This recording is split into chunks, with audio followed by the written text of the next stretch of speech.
Good evening. I want to welcome everyone. Uh, my name's Craig Uden. I'm a cattleman from South Central Nebraska, and right now I serve as your president of National Cattlemen's Beef Association. I'm very pleased to welcome you to NCBA's webinar on what is a timely topic with many people making bull purchases and also breeding plans this spring. The title of the webinar this evening is Understanding Advancements in Beef Cattle Selection Tools. As a participant, your line will be muted, but feel free to type in questions in the question box on your screen, and at the end of the presentations, questions will be moderated to presenters by Josh White, part of our NCBA producer education team. If you have trouble with your technology, or if you are joining us only for the audio, the webinar is being recorded and will be available for viewing in a few days at beefusa.org. That's beefusa.org. With several presenters speakers joining us from across the country, bear with us as we change the control for the presenters during the course of the webinar.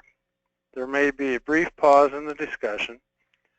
We have some outstanding speakers who will provide the most up-to-date information on beef cattle genetics and cattle selection tools.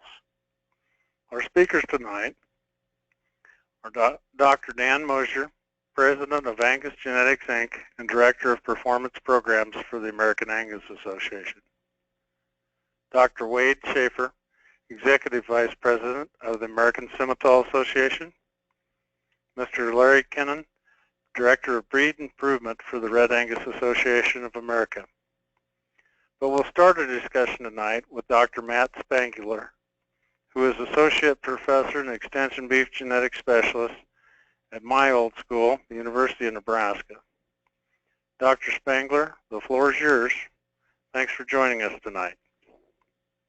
Thank you very much, Craig. It's certainly my pleasure to join the audience this evening. And what I wanted to start with was something just to lay the ground floor, if you will, relative to the discussion by these three representatives of beef breed organizations that you'll hear from in just a moment. So if we think about historically the genesis of modern beef cattle improvement in the U.S., it started in the 1930s with performance recording at the Livestock Research Station, Miles City, Montana. And if we fast forward about really 30 to 40 years, we see the founding of the Beef Improvement Federation, or BIF, with the publishing of their first guidelines in 1970. I bring this to your guys' attention simply because the genetic selection tools that we have at our fingertips today have undergone close to 100 years worth of evolution, and I think it's important to understand that. And in fact, the very first breeding values, which are of course breeding values twice in EPD, were published in late 1969 at a Charlet Producers operation in Missouri in the really Lytton Charlet Bull Sale or Charlet Bullogram document that they put out. And that was followed a couple years later by the first proofs or EBVs by the American Angus Association. So these sound tools have been around for quite a while, and if you think about fundamentally what is an EPD, essentially an EPD gives us a sense for how a sire's offspring might compare to offspring of other sires. So if we take this horned Hereford bull here, who has 5 offspring across a variety of contemporary groups across different environments. You see, if we think about the trait of weaning weight, the first calf maybe excelled his contemporaries by 30 pounds at weaning, the next calf 15 pounds by weaning, and the third calf actually was 10 pounds lighter than the average of his contemporaries. And so we begin to get the average of how a bull's calves compare to their contemporaries. And that becomes really a foundation of an EPD for a parent animal. We then regress those, or you can think of it as shrinking those values proportional to the animal's accuracy. So lower accuracy animals, we regress those towards the mean or shrink them more. And then as the animal gains accuracy through additional information, we allow those to begin to de-regress or increase in magnitude. So, apologize, there we go. So historically, if we think back really only 10 years ago, or maybe less, there was really a status of confusion. If you opened up bull sale catalogs, we saw things that may look like this, where we had a plethora of traits, adjusted measurements, ratios, EPDs, perhaps the associated accuracy values of those EPDs, and then in a disjoined fashion, we had results from genomic tests. And here I have the examples of residual feed intake, tenderness, and marbling.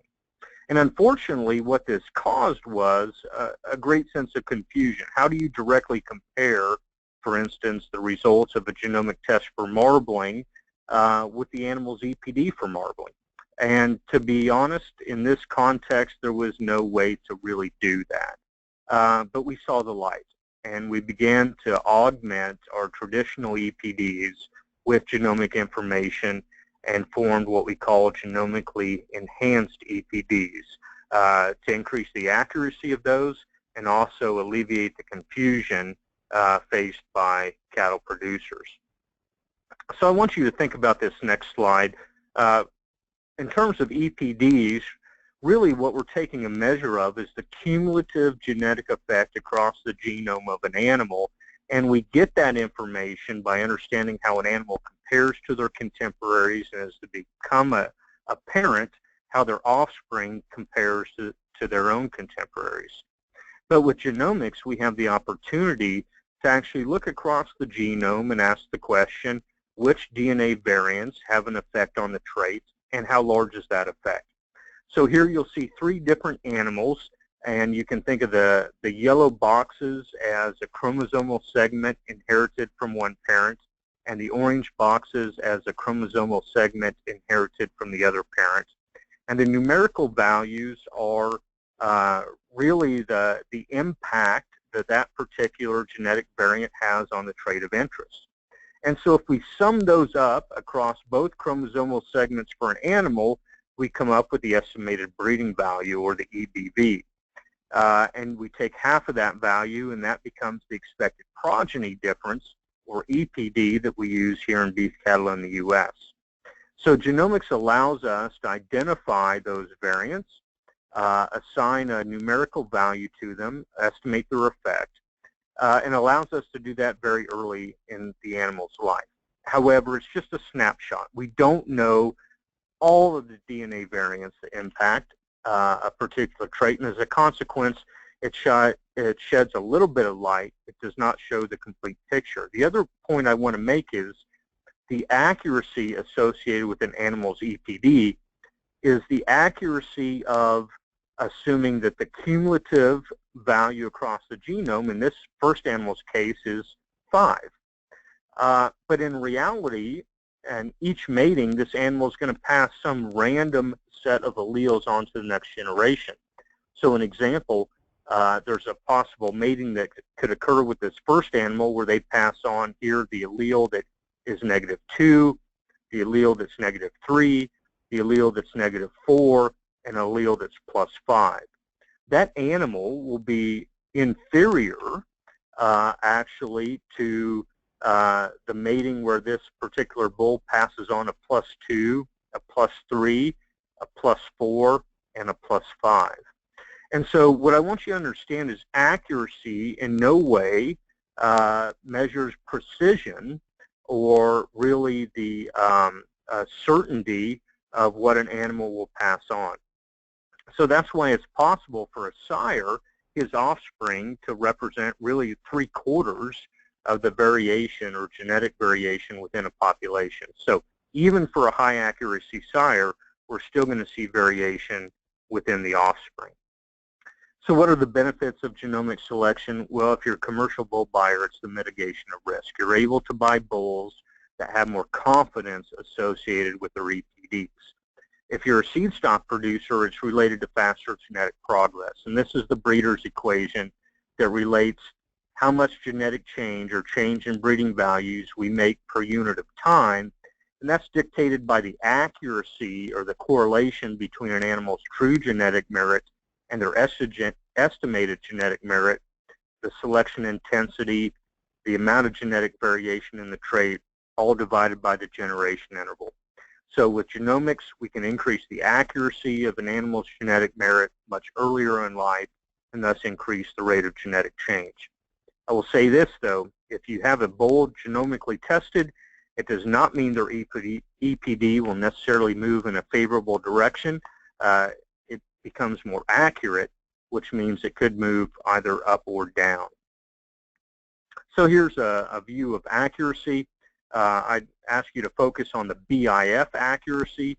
And so if we think about a trait that's lowly heritable, and I have 3 levels of heritability here, and the number of progeny required to reach a certain level of accuracy, for a bull to become highly accurate for a lowly heritable trait like fertility, he's going to need about 3,800 daughters in production with fertility records recorded. And honestly, that's simply not possible in the majority of cases. And with genomics, what we hope to do is, before he ever sires a single calf, make it akin to something that is already sired maybe 20 or 30 or even 40 offspring. So it allows us much greater accuracy earlier in life. So here's another pictorial representation. This assumes a genomic test that explains 40% of the genetic variation explained between animals. That's akin to a genetic correlation of about 0.65. And you can see the dark gray bars are the accuracy before we included genomics in the EPD, and the light gray bars are the accuracy after we did so. And so even for a bull that may already have some offspring, with a genomic test with this level of accuracy, we can already increase some accuracy. And this is pretty similar to the level of accuracy we see across the majority of beef cattle breeds, across the majority of traits. I will point out, though, a genomic test by itself with this level of accuracy not being included into an EPD would have an accuracy of less than 0.3. So that's why it's important to merge these two tools, genomics and traditional EPD, to take advantage of both sources of information. The other things genomics has done is allowed us to get predictions for novel or very hard or expensive to measure traits. One of those, of course, is feed intake or feed efficiency. I highlight here a USDA-funded project that's focused on that very effort, beefefficiency.org, and I encourage the audience to take a look at that website. But as we think about including more selection tools or EPDs into the already plethora that we have to choose from, it can be cumbersome. And I think what it makes producers do is sit down and ask the questions: what are my breeding and marketing goals? What traits directly impact my enterprise? And what are, if any, environmental constraints? And that leads you to the traits that are economically relevant.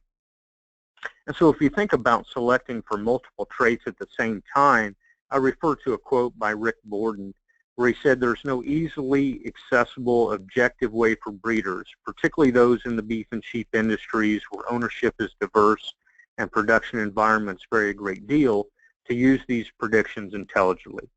And what he's talking about are EPDs here, and he's not calling people stupid. He's saying we've made it too hard for you, and we've got to focus on that which is economical.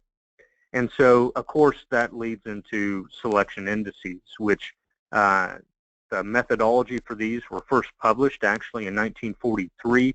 And an index is nothing more than a suite of EPDs that are directly related to a breeding objective that are all weighted relative to their economic importance for that particular breeding objective.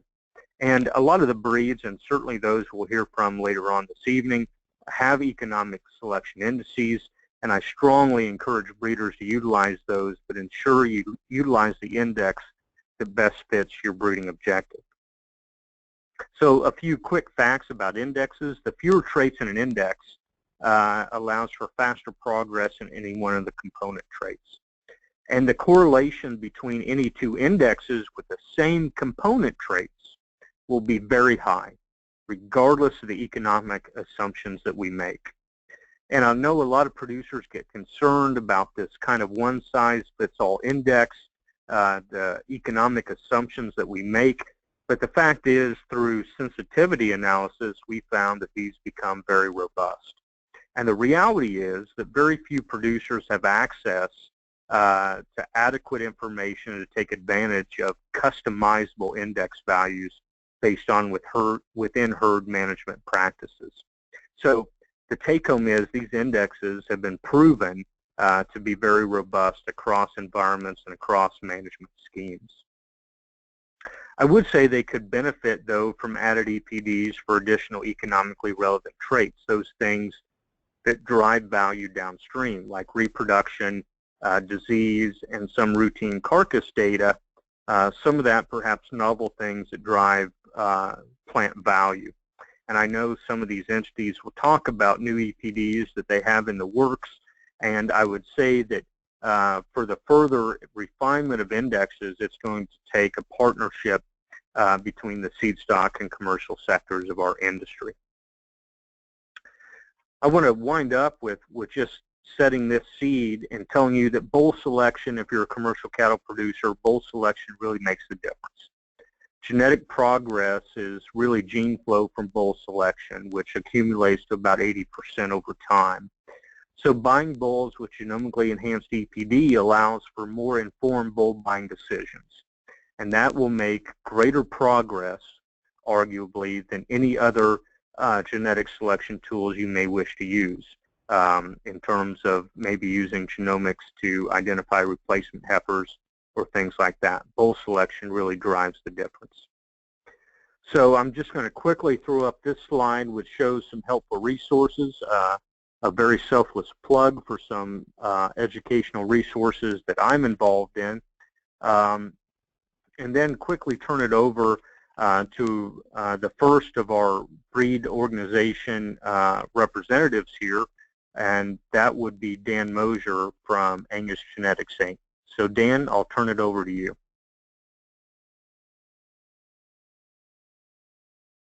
Thanks, Matt. My part of the program is to talk a little bit specifically about some of the Angus tools that are available to both seed stock and commercial cattle producers. And I'll start off by just echoing some of the things that Matt said, that selection indexes, or in Angus vernacular we call them dollar values, are very powerful selection tools. That it's difficult for any one breeder to look at a set of EPDs on a bull and say how much milk is worth, how much marbling is worth, how much calving ease. So that's the power of these dollar values or selection index tools, is that they take into account the economic effect of a change in the unit of any of these traits, and put that together to basically boil it down to EPDs for profit. And again, the profit is always, of course, defined under certain scenarios. Matt challenged you to make sure that you're using the indexes or the values that are most relevant to your own production situation. Generally, these are going to fall into either terminal indexes, situations where we're selling fed cattle, and so we're seeing the benefit of traits like marbling and yield grade and carcass weight, as well as feed efficiency, versus maternal indexes, where it's maybe more focused on wean calf production, and so traits like weaning weight and calving ease become more relevant. So Angus has a suite of index values. I'm going to focus on the two main ones that we provide. One of them is beef value, or commonly known as $B. And $B is a terminal sire index. It's a tool to select genetics for cattle that will perform in the feedlot and also do very well in the rail in terms of meeting consumer expectations and reaping grid premiums.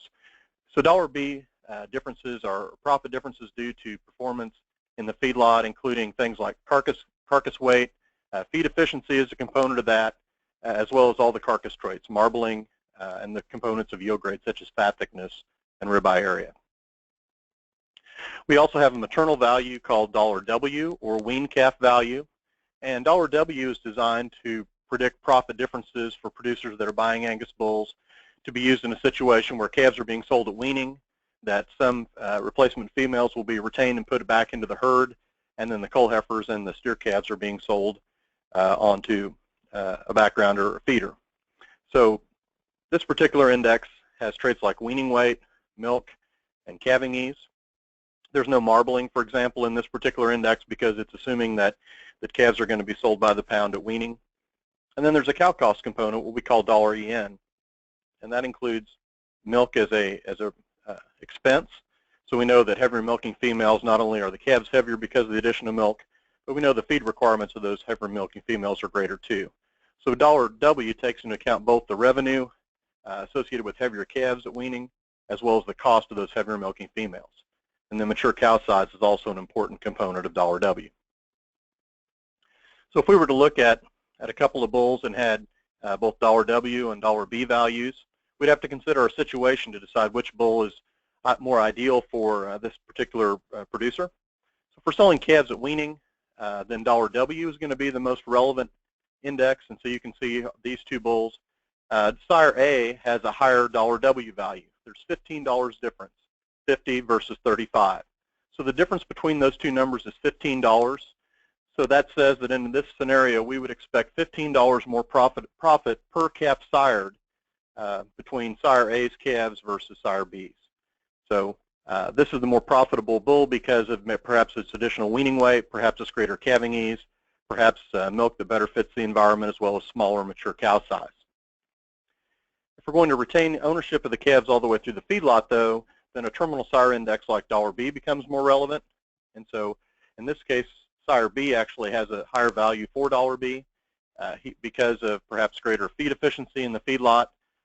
Maybe it's higher marbling or superior genetics for yield grade, or just more pounds of carcass weight. But regardless, the profit potential is greater in Sire B's cattle when they enter the feeding phase of production. So for a terminal sire selection, we'd recommend use of $B as a selection, and Sire B would be superior to Sire A. I wanted to show this graph to just talk a little bit about what index selection does. The graph here, you can see, first off, the green line. This is the genetic trend in the Angus breed.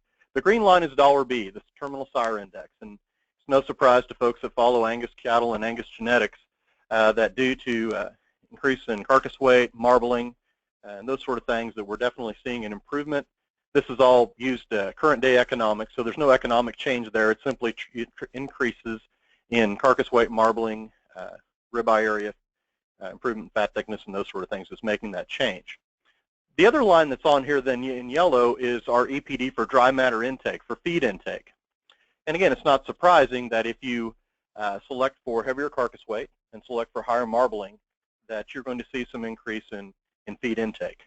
One thing that we did back in 2014 is we changed the equation for $B to also consider the genetic information we had on feed intake. We are getting an increasing amount of feed intake information from Angus breeders that are collecting that individual animal intake data. We can also use genomics to also add accuracy to those predictions.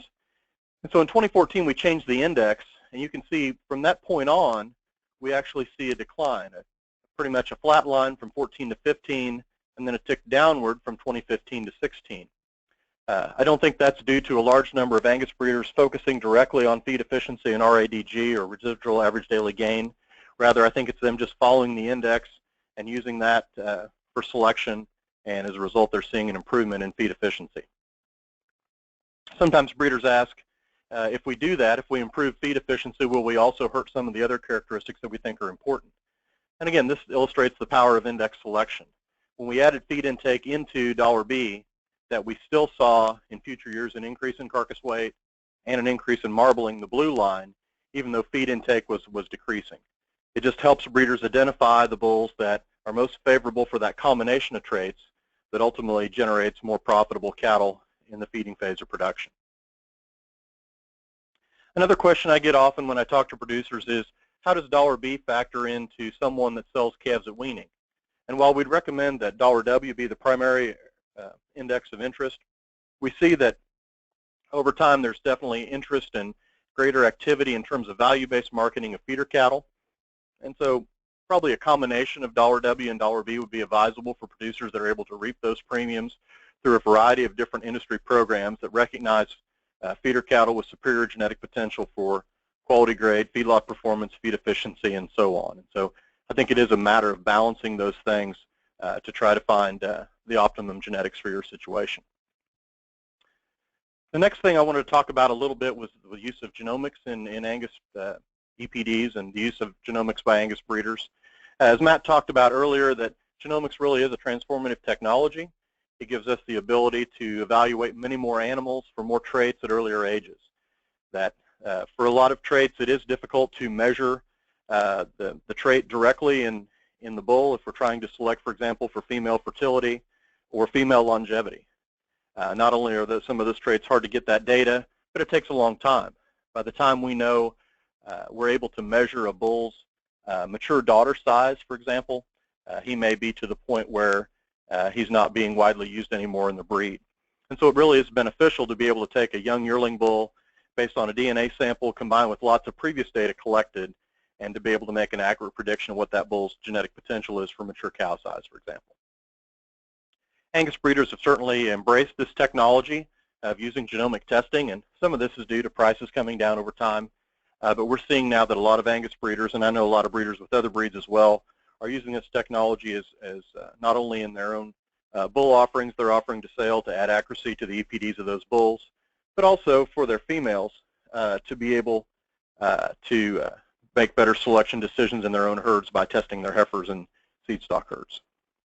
But it's not just the DNA samples that make it all work. It's all built on the database that each of the breeds has. That DNA tests only become accurate when they're combined with large amounts of data. And so being able to continue to collect individual feed intake, heifer pregnancy records, mature cow weights, carcass data, those sort of things make it all work. And so that's something that all the breeds are going to continue to be emphasizing over time. Is continued by their seed stock breeders, continuing to collect the data. DNA doesn't replace the data, it just makes the data, I think, more important. This is a table that shows a little bit about how genomic information adds accuracy to EPDs.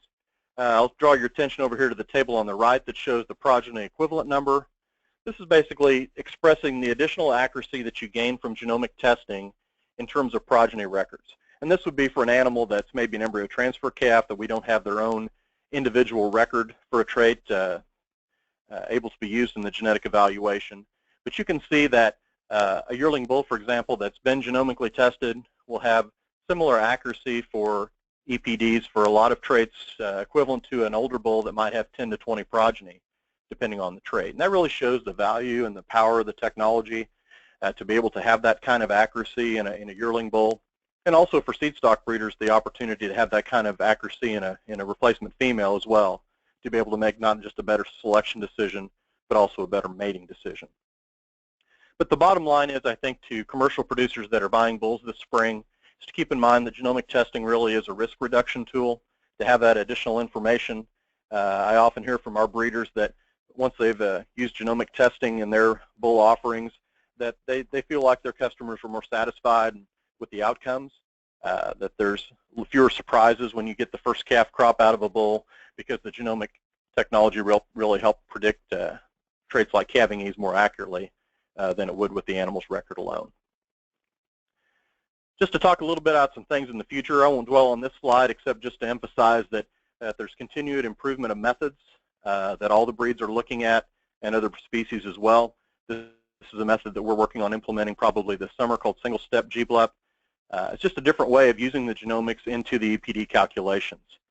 The really EPDs from the start have been based on pedigree information, and of course all the breed associations have a sizable pedigree database of records that producers have submitted, but those pedigree relationships are fed into the EPD models, basically documenting the relationships between animals. So if we have an animal and his maternal grandsire, this animal X might be a bull, for example, we would assume on average that 25% of the genetics from the maternal grandsire came through to this particular bull of interest.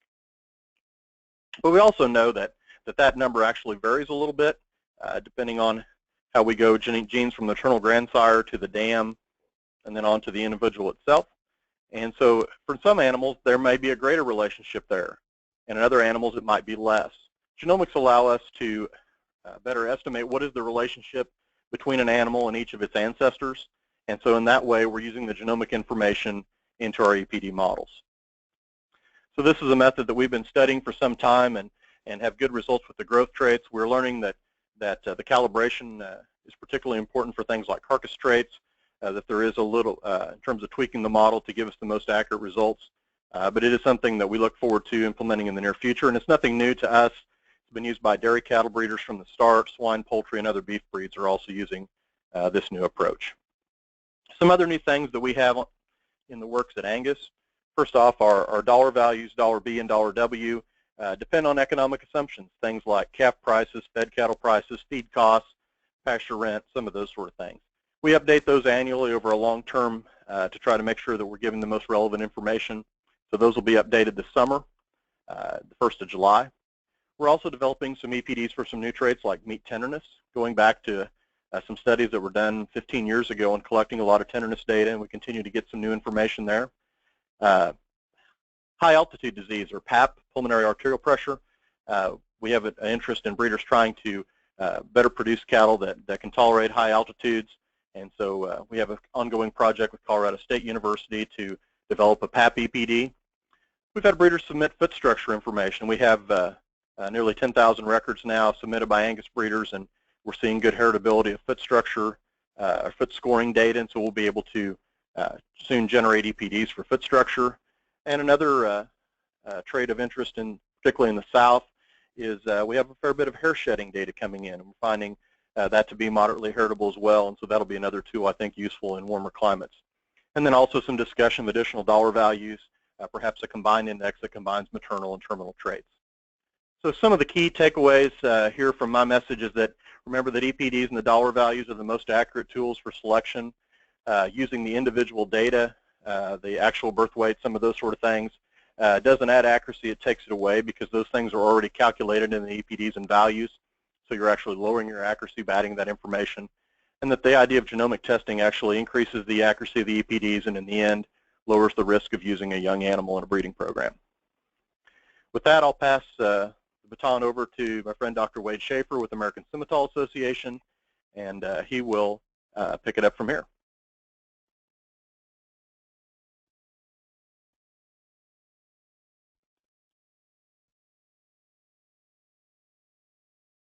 Thank you very much, Dan. As always, a great job. Anyway, I'm actually more of a setup man tonight for my friend Larry Keenan, who's with the Red Angus Association of America. A few weeks ago, started conceiving of this presentation and came to the realization that many of you have, if you've ever heard of this thing we call International Genetic Solutions, you probably don't know very much about it. I think it's a common misconception that it's a company or some kind of a subsidiary of a breed association, of ASA, for example, the American Simmental Association. It is neither of those. It's actually a concept, and the best job I can do of describing the concept is this. It's a paragraph that I think does a decent job at describing what IGS actually is. And I've called it an unprecedented collaboration between progressive breed associations to enhance beef industry profitability. Now, some of you may zero in on that word unprecedented and think, boy, that's a pretty strong term, but lest you think I'm bragging, I thought I'd employ a slide that depicts the level of collaboration between breed associations in the past, and those of you who have seen my presentations know I'm kind of inclined to give graphic depictions, pictures, and so forth.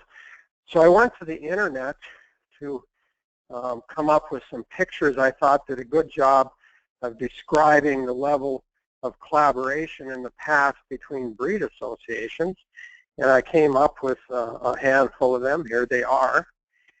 We've got the Hatfields and McCoys, the Civil War, and Custer's Last Stand. So obviously that's a bit tongue-in-cheek, but I think we all know that breed associations have not historically collaborated on much of any level. In fact, we have tended to be antagonists, and not certainly not supportive of each other in general.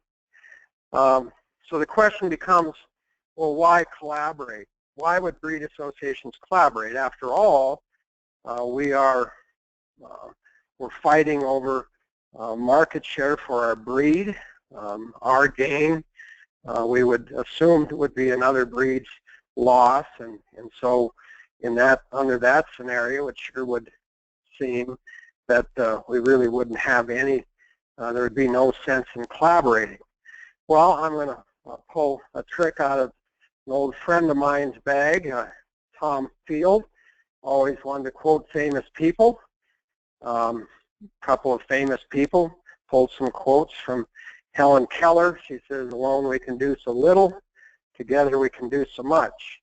Darwin says, "In the history of humankind, those who learn to collaborate and improvise most effectively have prevailed." Now, that seems profound, I guess, when famous people say things. It seems profound, but I think to all of us, this just kind of makes sense. It's not surprising. I think we've all experienced the fact that we can do much more working together as a team than individually as an island. So more specifically, why would we collaborate? Why would we have this concept called IGS? And it goes to what I call my first commandment of commercial beef cattle breeding. It is the most important aspect, in my opinion, and those of many others, to be the most important thing that a commercial cattleman can do to enhance profitability, and that is, thou shalt crossbreed. We have known for decades that the power of crossbreeding, leveraging complementarity, and hybrid vigor simply lifts all our boats when it comes to commercial beef cattle breeding. So philosophically, we know we get more done when we work together. Specifically, if we buy into crossbreeding, and we know we've got stacks and stacks and stacks of research that shows crossbreeding will enhance our bottom line, it just seems to make sense that we would work together as breed associations. So the seeds of IGS, this concept of collaboration, in my view, would go back to 1997. 97 was a very seminal year in the world of animal breeding. It was the year that the first multi-breed genetic evaluation was introduced to the industry. That was actually introduced through a collaborative effort. The collaboration was between the ASA and Cornell. A couple of the scientists that were at Cornell at the time that were involved in the development of this multi-breed genetic evaluation, Doctors John Pollock and Dick Quass. Then in 2010, a number of years later, for those of you from Colorado or anybody that's traveled on Highway 14, I believe it is, west of Fort Collins, will recognize this tunnel. It's Poudre Canyon. We're driving to the west of Poudre Canyon. And so in 2010, very much like a car driving into a tunnel, not seeing the other side, we entered into a partnership with the Red Angus Association of America. And frankly, at that time, this is really all we knew about our partnership. It essentially created a long-term working relationship in which we, ASA, provides physically, does the genetic evaluation, and that made sense because we've been doing it for a number of years prior to that. However, both associations would direct and share equally in technological advancement. So if the seeds were planted back when the first multi-breed evaluation was developed, this certainly was a stepping stone. So this is the other side of that tunnel. As I said, when we were entering into it in 2010, we really didn't know for certain where we were going, but it turns out that at the other end of that tunnel is this concept we call international genetic solutions. So what's the collaboration yielded? What has actually transpired from the collaboration? Well, probably the most prominent asset that this collaboration has yielded is multi-breed genetic evaluation. We have 12 breeds in the U.S. and Canada that are represented when we do a genetic evaluation. We combine all databases from all the breeds involved into one, and that has led to the largest genetic evaluation in beef cattle in the world, as far as I'm aware of, 16.5 million animals. We take in somewhere around 350,000 new animals per year, and we're currently at right around 80,000 genotypes. We anticipate that to ratchet up dramatically in the near future as we are moving towards new technology we feel will facilitate that increase in demand for DNA testing. And Larry, as I said, I'm the setup man, and Larry will come in and give you more details on some of the advancements that we're contemplating at IGS. Besides just the development of technology, we also do a fair bit of outreach. Just to give you an example, in 2016 at BIF, I was in Manhattan, Kansas. We had a pre-BIF seminar. The featured speaker was Dr. Bruce Golden. He and Dr. Dorian Garrick have been developing a revolutionary new platform for genetic evaluation. Again, Larry will speak to that. We also had a panel of industry and producer types that discussed the concept of collaboration, the concept of IGS. Then again, just a couple months ago at NCBA in Nashville, several of the IGS partners shared a large booth, and we put on a number of educational, I guess you could call them events, to introduce some of the new features and new technology that will be rolling out over the next while. And so that brings me to the future. Let's say philosophically, we feel very secure and very strong in this concept of collaborating.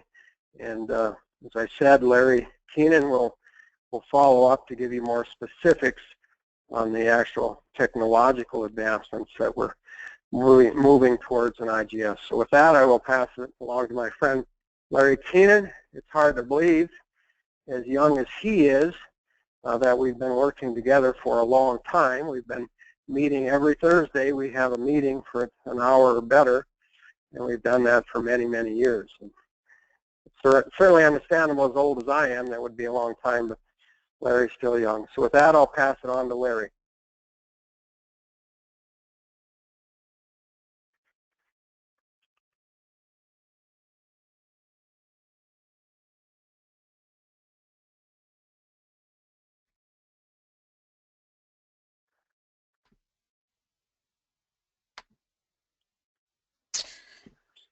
Well, good evening, Wade. I guess I was a little bit disappointed. I thought you were going to honor me there with what happened in 1997 with my graduation of high school, but certainly the release of multi-breed EPDs was much more important than that. So before we get started, certainly want to thank the commercial producer side of me wants to thank NCBA for coordinating and putting this educational piece together. To discuss the all-important genetic selection tools and the things that we've been working on.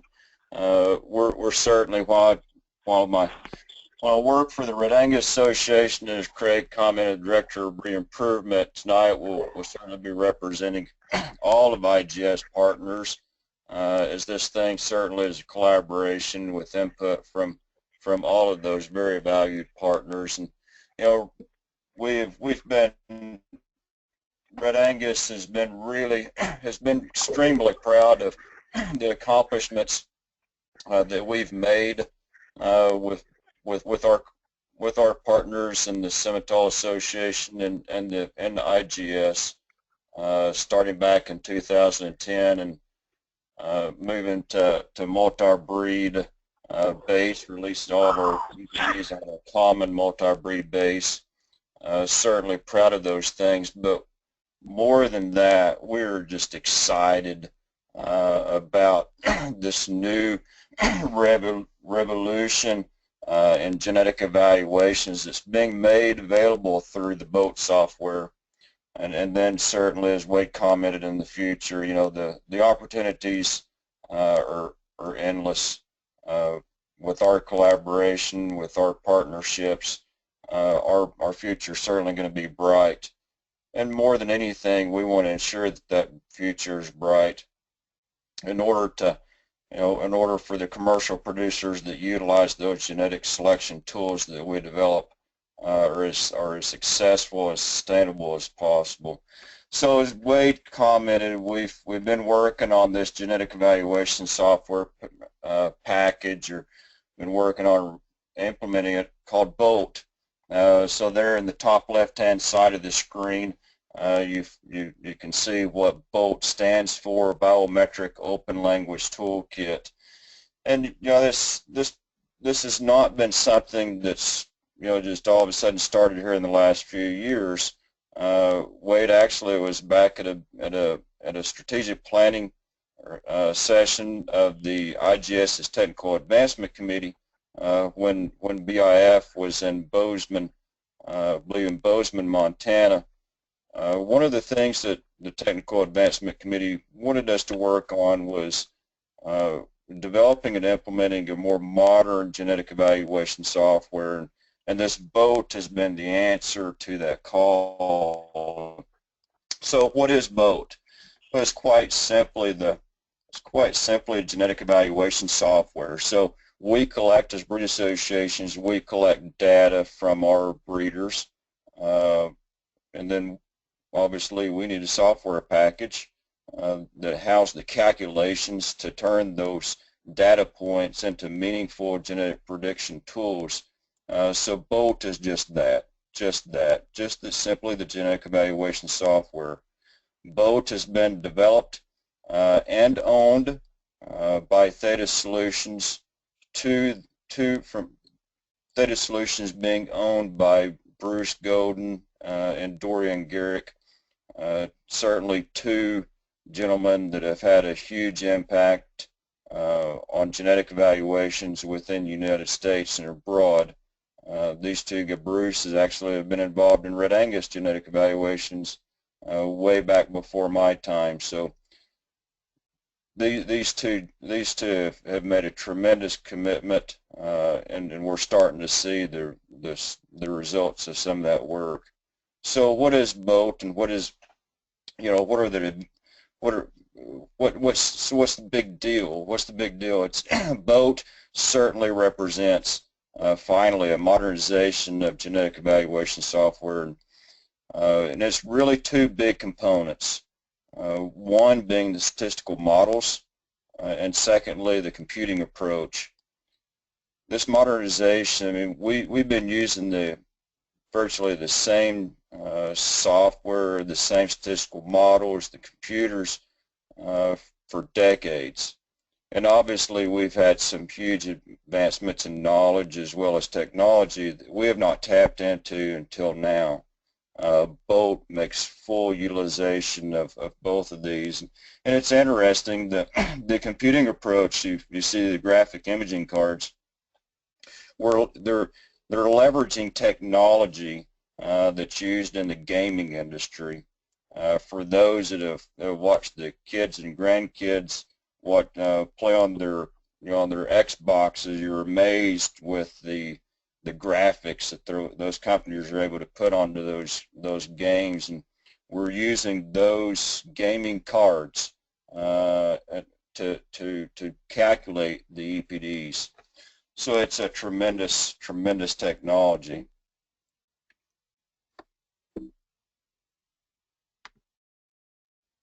So the advantages of the boat. One, direct incorporation of genomic data, which Dan visited about being single step. So that currently the vast majority of breed associations use a technology called blending. Dr. Spengler touched on that just a little bit briefly. And the blending allows us to incorporate the genomic information with the traditional EPD. The biggest setback to the blending method, though, is all of that is implemented post-evaluation or post-NCE. So the biggest drawback is that the genomic data only impacts the tested animal. So it does not, it does not move up and down the pedigree. Single step obviously resolves that amongst, and also takes care of some of the, fine-tunings, if you will, of pedigree connections that Dan visited about. So all in all, BOAT will allow producers to maximize the return on investment from their DNA testing. Secondly, a precise calculation of accuracy. We've known for years that the accuracy calculations, which are approximation methods, the approximation methods are utilized because we simply cannot exactly calculate accuracy due to the size of the database and the requirements. And we know that a fault of those approximation methods is an overestimation of accuracy. So we see animals that are higher accuracy than they really should be. One of the strengths of boats is the ability to precisely calculate that accuracy. That's due to the some streamlined statistical approaches, as well as the, again, the strength and power of the computers that we're using for this technology. Certainly an increased frequency of national cattle evaluations has been something that the IGS team has longed for many years. One of the biggest challenges that we have as a group, consisting of 12 partners, is the merging of all of the data from each of those breed associations. So the first step in that, IGS has developed a web portal that will streamline the data upload and download from each of our partners, automatically merges that information and flows it into the genetic evaluation. Where, just for example, some of the EPDs that we calculate currently on the massive database that we've put together takes days, but using BOAT, those times are down to simply minutes. So what's the status of BOAT? First, we have already released a multi-breed stayability EPD. That can be seen on the American Simmental website. So we've already have IGS has already produced one EPD. We are evaluating growth prototype currently, and I can tell you that evaluation is looking very, very positive. And up next, carcass and calving yeast.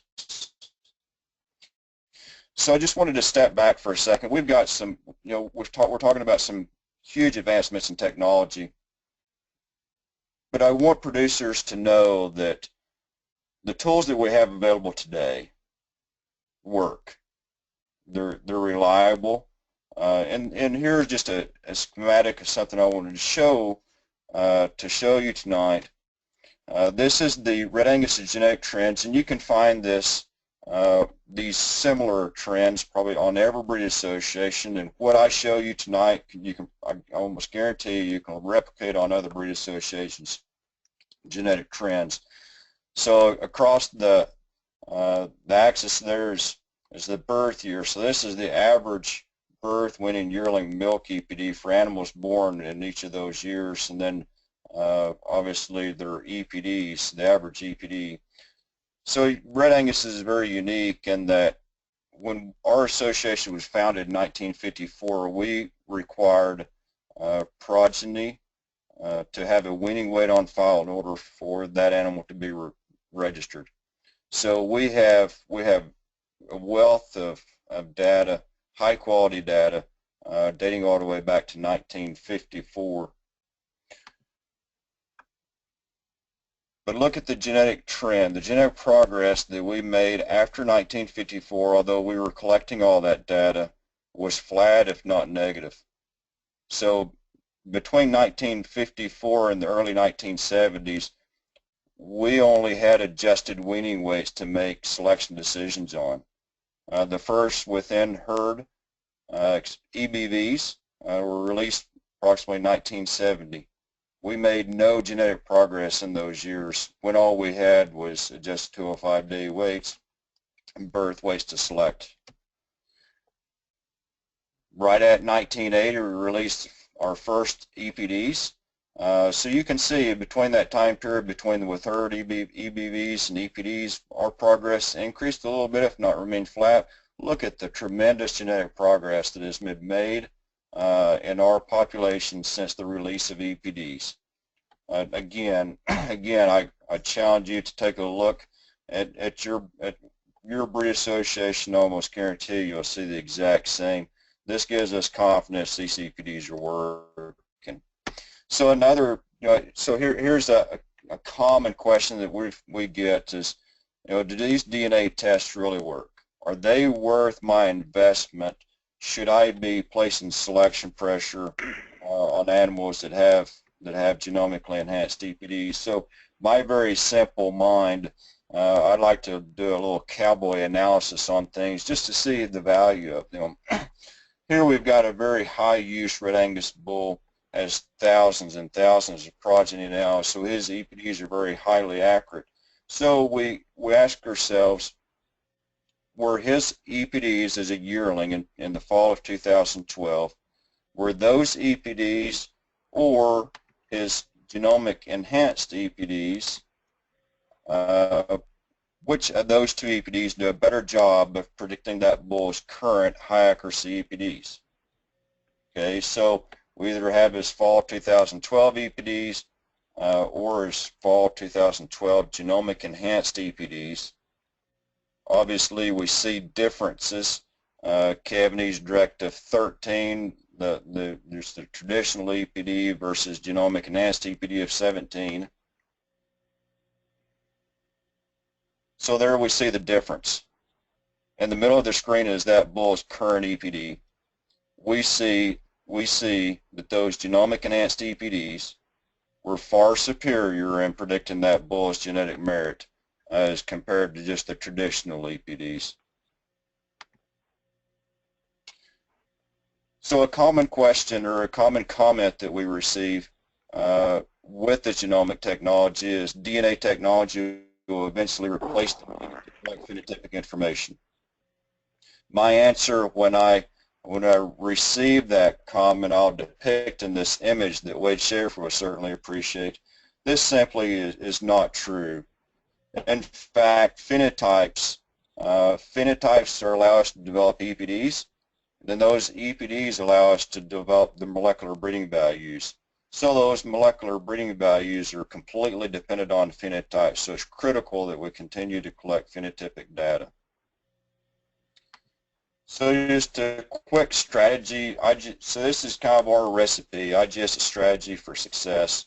One, amass a large, high-quality database. We're going to combine that with cutting-edge genetic prediction software to deliver trustworthy decision-making tools with the ultimate goal of increasing commercial producer success. So one of the last things that we'll touch on is the feeder profit, IGS feeder profit calculator. So this tool that we'll be releasing soon will help to value the commercial feeder cattle that are marketed on a daily basis. The fact is the price discovery on those cattle have been very archaic. So we want to, as a goal of IGS, we want to ensure that the producers that are investing in the high quality genetics and using IGS tools in their selection decisions are certainly rewarded with accurately valued cattle. So be looking for that selection tool in 2017. So one of the last things here, the collaborative research. We talk about genetic evaluations. We're now starting to work on collaborative research with IGS partners. Currently, we have a project with Kansas State University, Dr. Bob Weber, on the development of a novel hoof, foot, and leg structure source, EPD. So we're really excited about seeing the results of that research. So just to end with a few points to ponder. One, we know that the genetic selection tools that we currently have available, they absolutely work with absolute accuracy. The speed of advancements in our genetic selections will increase, so I prepare you for that, but it will be our responsibility to ensure that those advancements are released in producer-friendly fashion. And finally, phenotypic data will continue to be the foundation of reliable EPD, so I encourage you, seed stock suppliers, to continue to collect all of the phenotypic data for your commercial producers. Ensure that your seed stock supplier is collecting all of the available data. So with that, I will pass it on over to Josh White.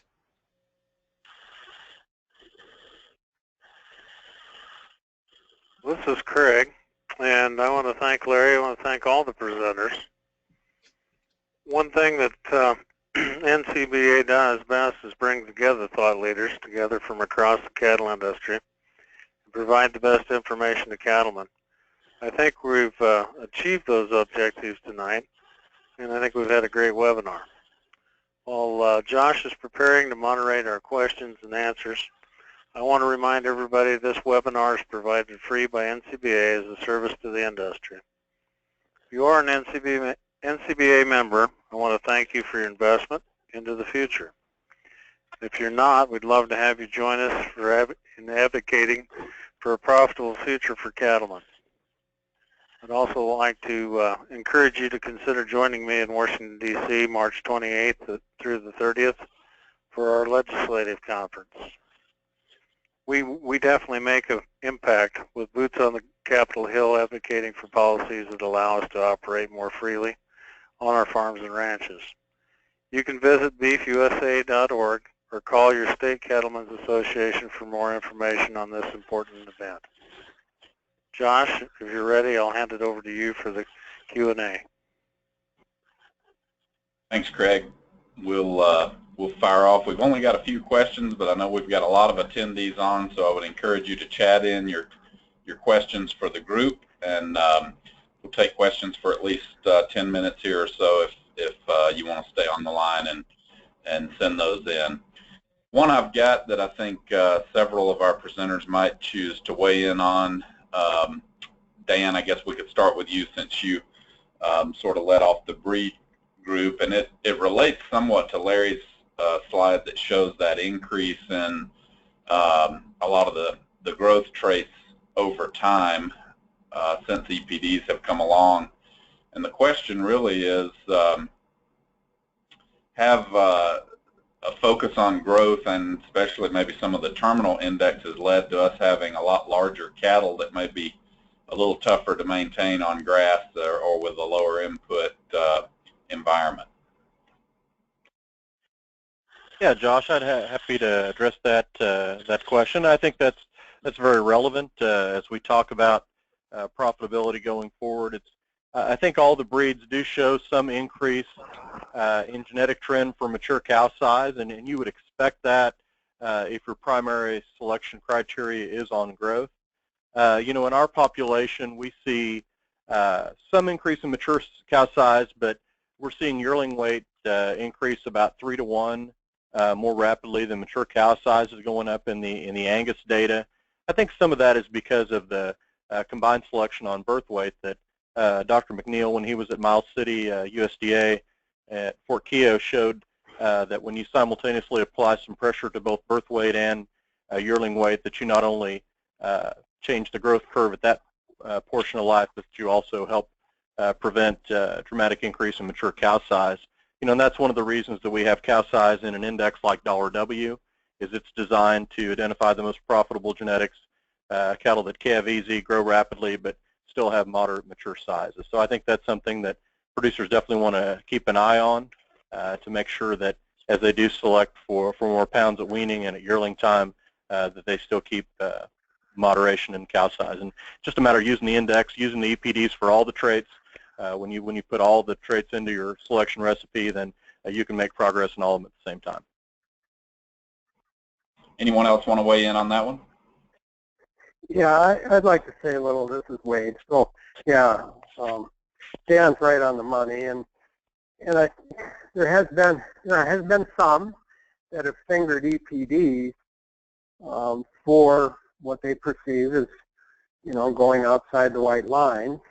And as Larry showed, prior to EPDs, we didn't make a lot of progress. So EPDs are like having a high-speed sports car. I mean, we know we can go a lot further, a lot faster than we ever could, in the past prior to EPDs. So that also means that we may have to make sure we've got the right road map.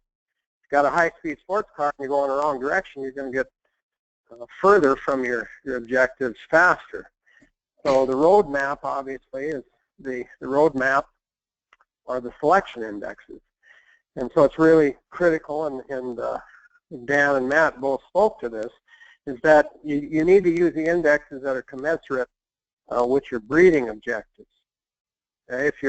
If you're selecting a sire to keep replacement females, you shouldn't be using a terminal index. You should be using an index that, again, fits your breeding objectives. And in that case, it would be one that factors in maternal traits, cow herd traits, and then if you're retaining ownership, the other traits feed the packing plant. But as long as you do that, you've got this roadmap and this high-speed car, we're going to get further and faster in the right direction. So anyway, that's my 2 cents. Joe, I certainly don't want to be repetitive, so I'll be very short. Completely agree with comments that Dan and Wade have made. And I'd point out that you can have the best of both worlds. You can have growth, but not excessively increase the mature side of your cow.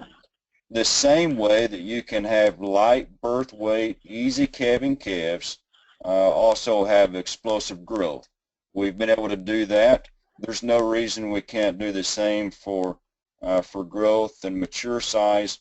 It all goes back to, we've got to have the data collected in order to provide accurate, reliable EPDs for cow size, and in order to get that done. So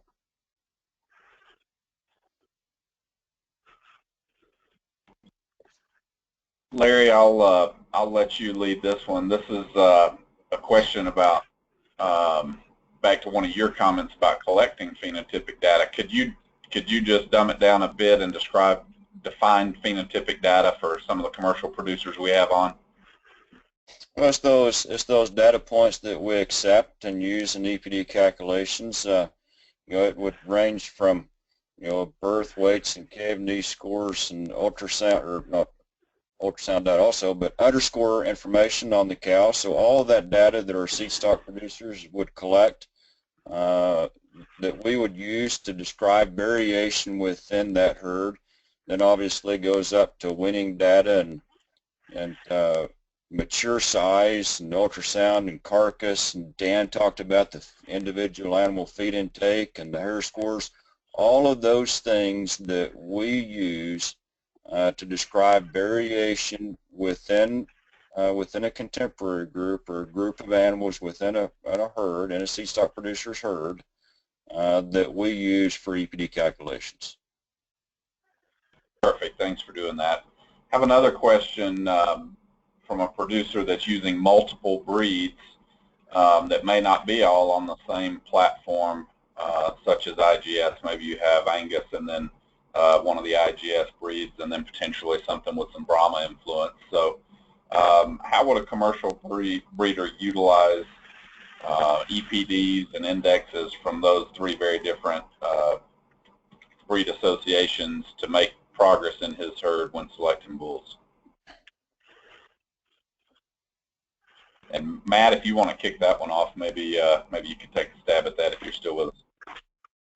Yeah, I mean, unfortunately, we don't have a crossbreed index adjustment the same way that we have a crossbreed EPD adjustment. So at the current time, it's simply not possible to directly compare index values across breeds. However, we can compare EPDs across breeds for growth and carcass traits using the U.S. Mark EPD adjustment factors. But in comparing index values right now, it's simply not possible. So you think just having that breeder become more familiar with each breed, number one, to pick from within that breed component for the traits he's looking for per breed, yeah, what he's looking for, their contribution to make to the crossbreeding system? Yeah, I think right now what it means is for a commercial producer defining what breeds based on our knowledge of breed differences, again from U.S. Mark data, makes sense to be involved in the cross. And then once we decide that, deciding then within breed what individuals make sense, and that's using within breed genetic selection tools. Thank you. And that leads to another question, because you touched on this a bit with comparing breeds. Have a question about some confusion about with IGS member breeds. Are those EPDs now adjusted and equivalent to compare across, or do we still need to use the crossbreed conversion factors that you mentioned earlier? Yeah, well, since I'm still unmuted, I'll get the jump on Wade here and say that for this spring 2017 bull buying season, producers still need to use those crossbreed EPD adjustment factors from U.S. Mark, even if selecting bulls from within the IGS system. Yeah, and I'll add to Matt's comments. So, it's a while back, even probably a few years back, we came to the conclusion that though we have a massive database that's multi-breed in nature, it's not structured in a way to get good estimates of breed differences. So we decided that Meat Animal Research Center was a better resource for that, and so when we evolve to Bolt with the new platform, we will be leveraging or tying our wagon more tightly to the Mark crossbreed contrast, and so then it will be more legitimate to look at animals within IGS, and even though they're different breed and different breed combination makeup, be able to compare them directly. And I go back to the other question about selection indexes. So within our own system, we apply our selection indexes to all breeds and breed combinations, and within even our own database, ASA, we have virtually all breeds, and breed combinations. But the first thing we say, or one of the caveats about using those indexes, is because of the mechanism behind the calculation of those indexes, they should not be compared across breeds or breed combinations. Like Matt said, the approach we recommend is you decide what breeds or breed combinations fit into your breeding objective, and from there you use the indexes and compare animals within those breeds and breed combinations. So just like with comparing EPEs across breeds and breed combinations in IGS, we don't suggest that now, and we don't suggest doing that with our selection indexes. In fact, we would not suggest, once we move to the Volt platform, where we have we actually are tying our wagon to the meat animal research contrast, we still will continue to contraindicate the use of selection indexes across those breeds. All right, I'm going to advance the slide one more slide and put in a plug for all of you that are sticking with us. That means you're extremely interested. So I did just want to plug the Beef Improvement Federation Annual Convention. You could spend several days discussing all of these issues with some of the folks on the phone here, along with other industry leaders. So if it's something that interests you, please see the website there at the bottom of the screen, beefimprovement.org, and check that out later this spring. We're going to close out with one final question here. And then I know some of you chatted in questions that we will get back via email with you privately on.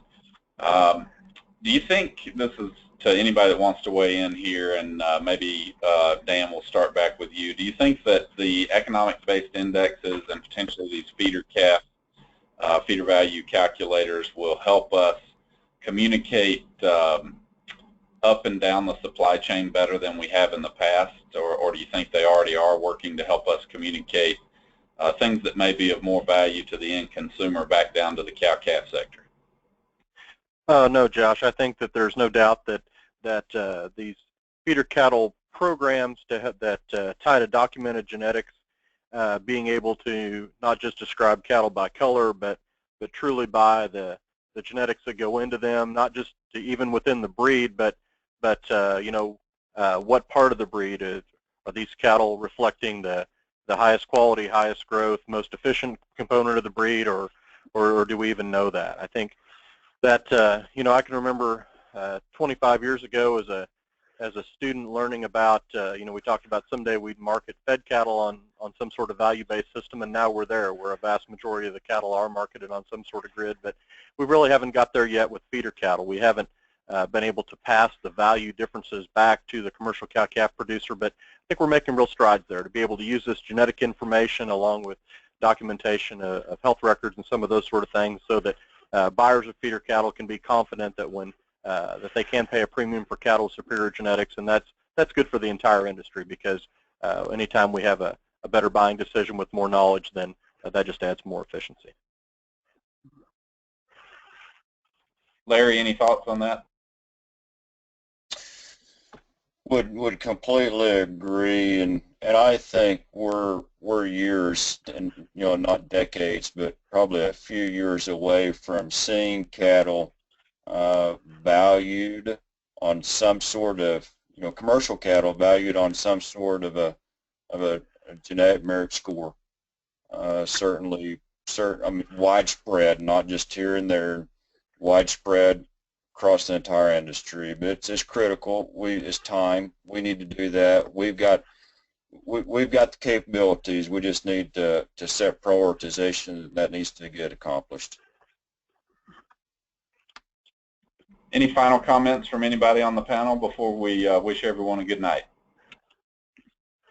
Yeah, I'd like to put in another plug, or a little plug for indexes, and Larry and Dan are certainly right on the money there too. But you know, I know there's a tendency, you know, in the beef industry, we look at things and we see, well, that's new technology, and you know, there's a sense, well, you know, indexes, there are a number of people out there, producers, that familiar at all even now with indexes, and so is very much seen as a new technology. And in a lot of cases, when new technology comes on the scenes, you're probably better off to sit on the sidelines for a while and watch it evolve. However, the thing about indexes is they are not new technology. As Matt said, they came out in 1943, the theory of the economic selection indexes proposed by Hazel in 1943. So this isn't new technology, and our competitors have been using this technology for decades. So I'd like to say, if we want to be competitive with the other protein sources, we really need to adopt this technology as fervently as we can. So that's my sermon. Thank you, Dr. Schaefer. We really appreciate all of our presenters tonight. Thank you again. And for those attendees, if you would take a moment to fill out the survey that'll come up as we end the webinar or in the follow-up email tomorrow. And we will be sending out a link that you're welcome to share for the recording. So share it with your friends or folks that you think might be interested. It'll be up on YouTube here in about 24 hours. Thanks, everyone. Hope everyone has a great night.